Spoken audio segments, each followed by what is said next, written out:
the top 10 hottest comics of the week based off of cover prices data. That is right, data, real data, sales data, the hottest books that were sold in 1 week. Cover price comes up with a top 10 hottest comics on a Monday. Our show is obviously live on a Friday. Chris comes up with his 3 most interesting picks from that top 10 list and tells you why they're interesting. Now, just because they're interesting doesn't mean he thinks that they're good. Keep that in mind. Also, Cover Price doesn't sponsor us. We use them as kind of a stock index, kind of like a tool to measure what's going on, what's hot in the market. So we're just going to get right into it, Chris. Are you ready? Let's go. Dan, are you ready? I'm ready, sir. Because here's the top 10 hottest comics of the week. That is right. Number 10, we have X Factor. Number 6, it's the first full appearance of Apocalypse. At number 9, we have Inhumans. Number 5, the first cameo of Yelena Belova. You recently saw her in the Black Widow film. At number 8, we have Thor 245, the first appearance of He Who Remains. Loki's a big deal, guys, and you should know why. He Who Remains is important. At number 7, we have Basilisk. Number 1, the second print. This has a lot to do with something that's killing children. Slaughterhouse. Number 6, The Nice House on the Lake. Number 1, that book is just not leaving this top 10 list. Avengers number 267 is number 4, the first appearance of the Council of Kangs. At number 3 of Avengers 269, Immortus versus Kang. At number 2, we have Chariot number 1.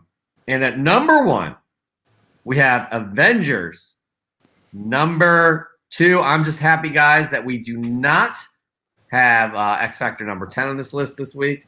I'm going to bring this image down right now, and you guys are going to be like, well, where did Chris go? And I have something to admit to you guys all. I have something. Or Chris, do you want to admit what happens during this time each and every week? Did you start without me? I couldn't stretch it out any further. I could not. It's time to talk, Chris. It's time to be honest with our audience. I think I just pulled a hamstring hopping over the couch. I'm getting old. Well, where do you go? Where do you go when I bring that up? Or do we not want to get into it? Well, actually, this week, what took me so long is that Dan's just been wearing us out. I had to go get some, and I don't drink coffee. I had to run to the fridge and sip on some of my green tea latte that I picked up from Starbucks earlier. Oh, God, that's got to be gross by now. I had to get some fuel in me going into this top 10. All right. We're here. You got the fuel. Let's get to it. What is your first most interesting pick of the week, Chris? First off, I want to say, what an interesting list, because it was nothing but Kang in indies. So, yep, that's how it went down. But I picked 3, and my number 1 pick, I could have easily went with a full-on Kang list. I had to get some love to some indies. My number 3 pick is Never Never number 1, a new heavy metal release. Look at that cover. That's dope. So, again, I brought this up with a few picks over the last couple of months. What these indie companies are doing right now with the horror genre is absolutely amazing. This right here is a new title, like I said, from heavy metal. It's a very dark take on Peter Pan's Never Never Land. So, now this is one that I haven't picked up, I haven't read. I'm not too big on horror myself, but this is one that's intriguing me. I'm actually hitting my shop tomorrow, and I'm going to see if they have one of these. This was short ordered by LCSs, so that's what drove the secondary market sales up. Obviously, there was high demand. I'm telling you, people are demanding this horror genre right now within comic books. The short order pushed a lot of people to order online. It drove the sales increase up 156%, with the high raw going for $30. And again, look, that high raw, I think, is merely, I don't just sit and assume speculation value. I sit and look at it as like those early adapters. It's the people that want their hands on this, maybe even just to read it. And they can't find it at their LCS. And maybe they're just willing to pay a little more money to buy it off eBay because they want it and they want it now. Yeah, this is an interesting one as well because, I follow a lot of message board forums, and when this came out, everybody's like, I went to my local comic shop, I could not find it anywhere. So short ordered, I think, is an understatement. But it's an interesting, it's an interesting premise with a dark take on Peter Pan's Neverland. So I don't think I would read something like this, but it's cool to see a book like this make the top 10 list. Dan, thoughts? I want to read this. I actually want to read this one. Well, since it's an indie, I'm at a handicap because, again, I'm literally just getting into these. And I was looking in my bag. I did not buy this one. I might have seen it at the LCS. But since Chris is recommending this, that's good enough for me. I'll go ahead and pick it up. Yeah. Chris, you have read this, Chris? No, I have not. I'm actually going to A1 Comics tomorrow to see if they have any stashed. I'll bet you that they don't, but you got to let everybody know next week if you got one. I would be really surprised if you found this. Maybe that, you're obviously a preferred customer because you're who you are. And maybe they'll treat you well, but I really don't think you're going to find this walking in. So, all right. That's a good first start right there. I think Dan De La Torre is definitely going to kind of lean towards these next two. So, Chris, what is your second most interesting pick from this list? All right, everyone. More indies or Kang? Which route did I go? I think I gave a little bit of a clue by what I said. But go okay, ahead. Yep, absolutely. My number 2, Thor 245. This is the first appearance of He Who Remains. Folks, I tried to warn you. And, I don't know. Nobody listened. I came out last year in 2020, and I did a video talking about this book for, I believe it was a video, books to invest in before the 2022 MCU slate, something like that. And I think I released it like late last year or something. This book was on there, and obviously we saw Jonathan Majors in Loki as Immortus with the mix mashup of He Who Remains. And this book is just taken off. 247% increase in sales with a high raw of $160. This is just crazy because, again, this is a book that you could easily find in the back issue bins for under $10 forever. For years and years and years. And even going into the Loki show, watching the forums myself, a lot of people weren't even familiar with He Who Remains and didn't understand that He Who Remains wasn't a Kang variant in the comic books. It's its own entity and so forth. And that's fine. We got to educate ourselves somehow. And I know that a lot of people watch the shows or the movies and then take that and dive into the comic books. And that's fine. I'm not knocking that. But again, another rate of increase on these books that just blows my mind. And look, from 2021, basically with WandaVision, and the first big reveal there with White Vision and what that did with West Coast Avengers 45. I can't wait to probably say somewhere in mid-2022, like a year from now, next summer, I'm going to look at all these books from these shows, which is West Coast 45, Strange Tales 159, from, Contessa, first appearance from Falcon and Winter Soldier spec, to the He Who Remains and Immortus spec from Loki or the TVA and so forth. I'm going to look at all these a year from now because a lot of these are still Silver Age, or like this is a Bronze Age book. Some of them are Copper, like West Coast 45. And these are books that even as back issue books, as they age out, are gaining value already, including your random run fillers from these ages. All right. I'm very interested in seeing how these books are going to hold up on the market because this has been these TV show specs and the way Marvel's bringing in these characters that kind of were in the background and weren't as popular before, it's very interesting to see what the long-term hold is going to be on these values. Yep. First off, shout out to Prime Time Treasure Hunter Dom. Thanks for joining us. Here's the deal, man. That's very fast. Yeah, we all want to see how these look a year from now. In terms of like, I think it's kind of like kind of a standard. It's really not a good idea to invest in villains, right? If you're looking, for a few reasons. But Kang, the way they've set up Kang, he is going to be a pivotal part of the MCU for the next at least 2 years. Am I right? Because he's going to be in the next Ant-Man film, which I think is 2023. February 2023, yep. So we're looking, that may be the bookend for Kang, unless he's going to be built up to the next big bad that would open up to a Secret Wars or something like that. Who knows what could happen? But we're looking at a good 2 years where we got Kang. That's my thought. Dan, what's your thought?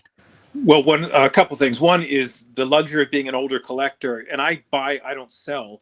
I have this issue, and I paid maybe 50 cents for it, and I just have it because of the storyline. Now, regarding Kang himself, look how much fun we're having speculating regarding what the MCU is going to do. They can go in all kinds of directions, and there's all kinds of characters and not even on the table yet. The Beyonder's one of them. Galactus could have something to do with this at some point. All these powerhouses, we don't know how they're going to mix this. We don't know how Kang became as powerful as he is. He seems to be the ultimate power, but remember, he admitted he's just human, flesh and blood. So there's all these areas that they could go into. So Kang is going to be there for a while. But as far as, I think we also both agree that the MCU is not going to be here forever. I mean, we are kind of seeing what Stan Lee, Jack Kirby, and Steve Ditko did back in the 60s. It was brilliance. Hit after hit after hit. It was almost like they could do no wrong in those years. We're kind of seeing that with Kevin Feige and his very talented team at the MCU. So however long this lasts is however long we're going to be talking about it. Mm-hmm. What they've done, again, I say this all the time, having a production background myself, it is so hard what they've done. And they've done it flawlessly. I mean, granted, they've had a few not so very subpar, in fact, stinkers of films, but I'm talking maybe 3 out of 23, 24. So here we are. We're 13 years into the existence of the MCU. What they have managed to do is unbelievable. Let alone coordinating all these things, but executing on such a high level. I don't see them slowing down anytime soon, guys, because they have so much to pull from. And they're continuing having a revolving door. They're starting to integrate younger talent in there. You're starting to see Chris Evans, Robert Downey Jr. go, but you're starting to see more integrated in and tapping into these incredible villains that are part of MCU lore or the Marvel Universe lore, like a Kang. And I mean, Galactus is gonna be coming. It's just incredible. And I don't want to come off as a Marvel fanboy, but it's hard not to because they've done such a great job executing. I do believe the MCU is. I think as long as Kevin Feige is alive and able to be in the executive position he's in, the MCU is gonna remain. The success of the MCU, that magic that like you were talking about, Dan, like during the Ditko Kirby Lee era. That's, I think, a bigger question for me is, can they keep up the magic? I don't see that ending or slowing down anytime soon. I think it's progressed. I think we're still on that upward curve. Yeah. But to your point too, Jeff, villains are an interesting one with comic books because some let's look at Taskmaster, for example. And I think Taskmaster is going to remain in the MCU to some capacity. But let's look at what that book is going to do in the near future. But I think one thing that remains, besides he who remains, is the fact that when you create, like you were saying, what we're seeing right now with these types of villains, he who remains king, I think it's something that's going to have that lasting effect to where when you get characters in the MCU, regardless of if they're a villain or a hero, and you get a solid actor to play them that turns the role into an iconic role and that sticks around for at least a few films or shows or a few years, that's going to remain. And I think that is going to etch the fact that once it's there, it's always going to correlate to the books, even for the younger generations. Because the just like Star Wars, you know, when my kids grew up, Star Wars movies were still there. They didn't watch them in the movie theater, but they're watching them just like I did as a kid. And then they could go to the toys and go to the comics and, you know, dress up as them on Halloween in the Vader costumes and have that connection to these characters just as we did seeing them in the movie theater or whatnot. I think it's going to be the same for the MCU. These movies, this epic cinematic experience is not going away. And I'm hopeful that Kang is going to be one of those characters that remains pivotal and is going to leave their mark. And I think a lot of these books are absolutely going to, you know, hold some weight. And one last thing to say, for those that are such naysayers saying, oh, people that watch the movies don't read the comics and all this stuff, or you didn't know about that character until you watched the show or movie. So what? They're getting educated now. Now we know. Now hundreds of thousands, maybe even millions of people know who He Who Remains is, and they know now. They're not going to forget.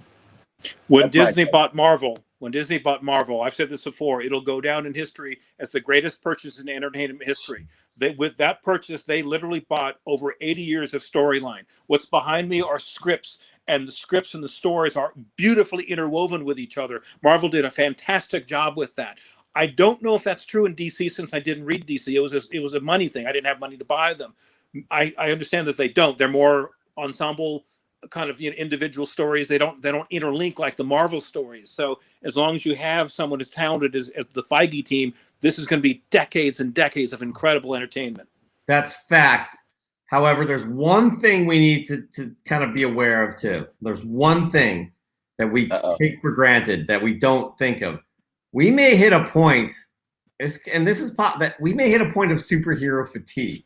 We may hit a point of this type of story, a fatigue in just the lack of it, to be like, okay, another superhero film. I'm not there personally at all. Grover may be there, but I just want to say that there is a chance for something like that to happen. It's important that all of these entities, Warner Brothers, you know, Marvel, Disney, they keep their films fresh, but there is that possibility. Grover has something to say. No, I'm just Grover. Grover's done talking. I do have something to say to that. My response to that, the sub-genres, the Winter Soldiers, the Multiverse of Madness, horror, the Ant-Man heist comedy. As long as Marvel can keep, and what's another thing that Marvel's done that was Stan Lee's vision? Grounded. Yeah. Being grounded has been such a success of Marvel Comics and the movies that keeps it fresh. So I don't think there's going to be superhero fatigue, at least within the MCU with Marvel Studios, as long as it stays grounded and as long as they continue to diversify these films and keep up the subgenres within the superhero genre, because it's going to keep it fresh, it's going to keep it new, and they're going to tell different types of stories with different types of characters. That's a good point. We have gone way off track. Let's get back on track, because you have the last most interesting book of the week off of this top 10 list. Chris, what do you got? All right, guys. Oh, hey, Jeff, let's do what we did last week. Let's see if you want Dan in the audience to try to guess my number one pick. I would love for that. Dan, what is his number one pick of the week? Or let's bring up the 10. What do you think, guys? You want to bring up the 10 on screen? Yeah, let's do that. Dan, so what would be your guess here out of the top 10 here? His third most interesting pick. I mean, it's either going to be more Kang or more indie. I'm going to say neither. I'm going to say I would have said The Nice House on the Lake. So does Miguel.g.comics. He's saying the same thing. All right, last chance, guys. Oh. Last chance for anybody else to guess here. Oh, I Chris is forgot. I one- forgot there was Yelena Belova on there too. Dang it. Sorry. Well, so now we know it's not Yelena. It's not that. So, all right. Anybody else have anything to chime in on? If not, Chris, you're going to give it away. You're going to let us know what's what. All right. All right. Well, Dan and Miguel, that's a great answer because I have to give it to DC Black Label Nice House on the Lake because this book has been on this list for weeks. It's crazy. Kudos, but that's not my pick. My pick is more Kang. Avengers 267. This is, I don't, guys, like, I try to be humble, right? I do value humility, but it sometimes feels good, and I think we're allowed to give ourselves some credit when we talk about books and say, look, this is that book. I talked about this book months ago in another top 10 books to invest in. First appearance of the Council of Kangs. I said, guys, get this book. I think your average raw sale at that time was like $4. Jesus. 202% increase in sales. A high raw sold this week for $199. $199. Get this. My viewers, I don't really sell comics. I want to maybe dive more into that in the Journals Comics brand. But I've done 2 claim sales on Instagram. I sold one of these books because I had a couple copies. Sold one of these books 3 months ago for like $4 or $5. So whoever bought that book, I hope you're happy because it was like a very fine book too. $199, mid 80s, copper, early copper age book. It goes back to what I was saying about Thor 245, folks. Everything Kang is absolutely on fire right now. Absolutely on fire. And it really does surprise me. Now, I wish I had time this week to sit and calculate the numbers and to go back, look at eBay sold, see what this book was selling for a couple weeks ago. But I'm sure I gotta estimate that this book wasn't selling for an average more of around $10 average.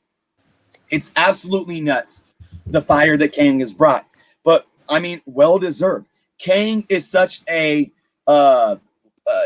deeply layered character with obviously so many different variants and versions, but with such a layered history throughout the decade that these are important books, and they're going to be even more important if we see these things play out in the MCU. And again, it goes back to the conversation that Dan, Jeff, all of us just talked about.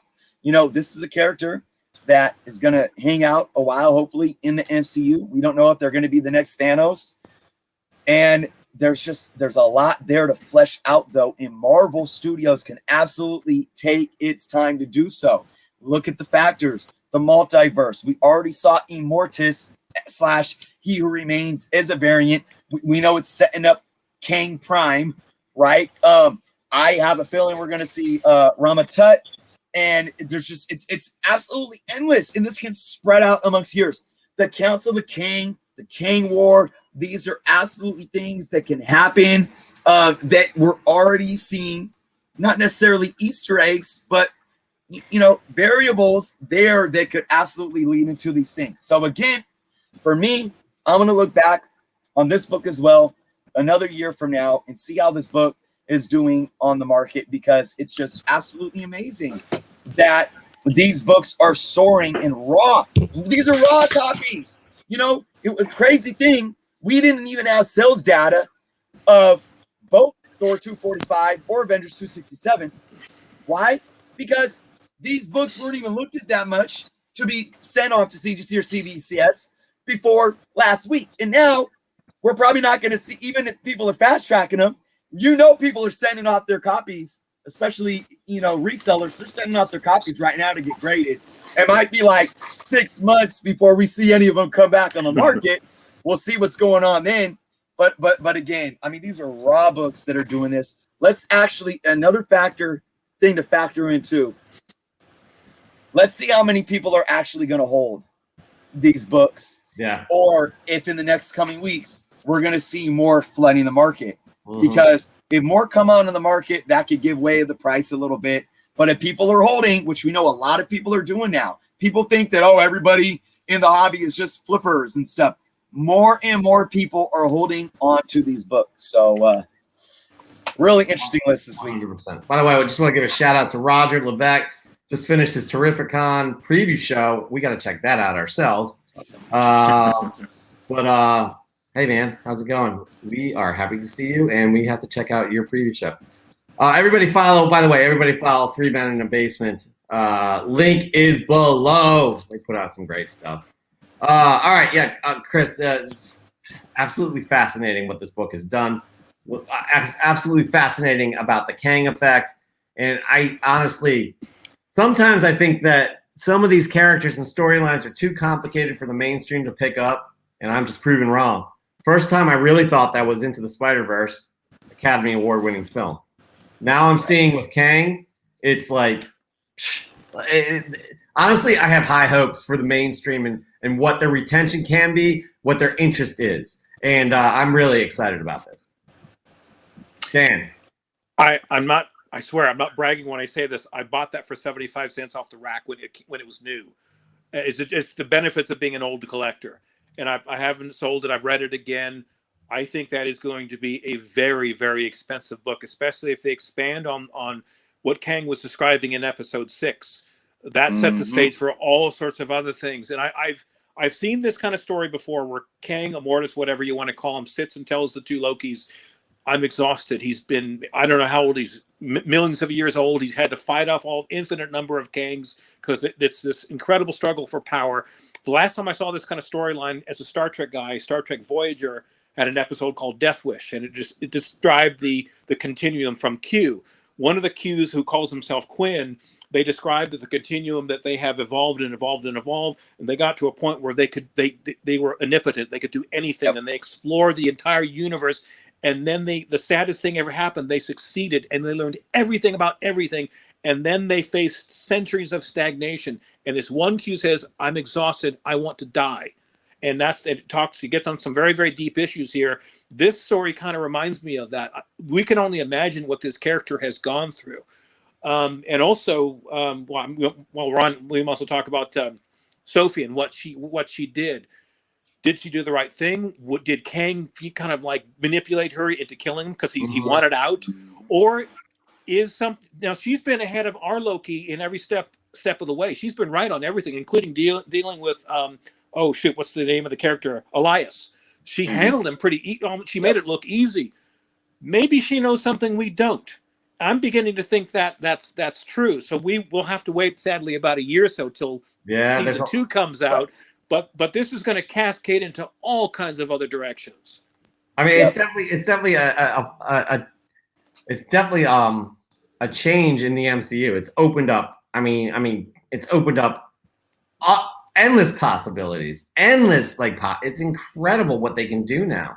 It's incredible, and it's not forced upon us. It was organically told. And again, I'm not shitting on DC, but I am. Whereas DC is just like, oh, we have a multiverse. That's, the TV shows, and this is how it all worked. But the way that Marvel did it was organically, and they gradually went that way. That was part of the strategy. Where DC, it's just like, no, they could totally cross, and Flash could be in this Flash, and we have 3 Batmans and Superman. It's like, okay, whatever. Well, look, I'm not a DC hater. Never have been. My first love was Superman and Batman and the Flash as a kid. Look at what DC has done that's successful. When they rebooted Batman and they did Batman Begins, that was fantastic. Yes. The same with the Joker with Heath Ledger. That was another brilliant movie.